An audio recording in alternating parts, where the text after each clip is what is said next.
The thing is, I've been asked all evening, and I'm often asked this question, what made me begin? What made me start this work? So I think it might be best if I just tell you that.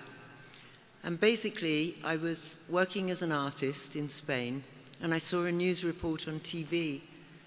A woman was in Sarajevo, and she was trying to cross the road with a small child. And she suddenly spotted a TV crew.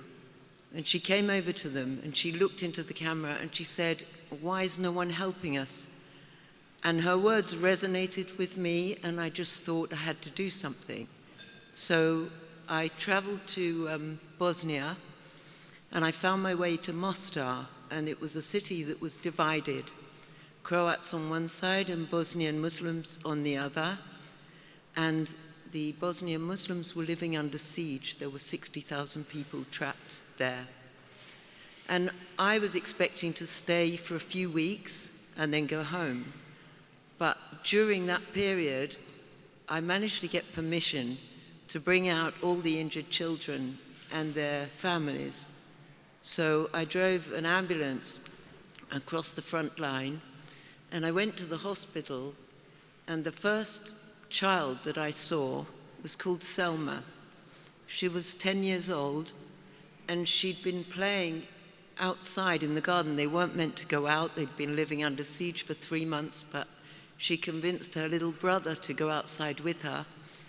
And a rocket-propelled grenade landed close by, severely injuring both children. They were rushed to the hospital, and they only had enough anesthetic at this hospital for one of the children. And Selma felt responsible for her little brother, so she insisted that they give the anesthetic to him, and they had to remove her arm without anesthetic.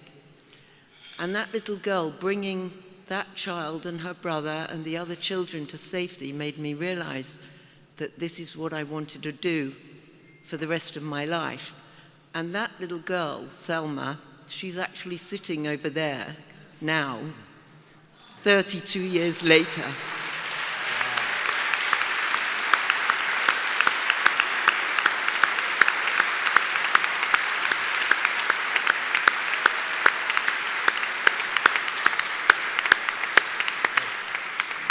And we've been reunited tonight, thanks to Aurora.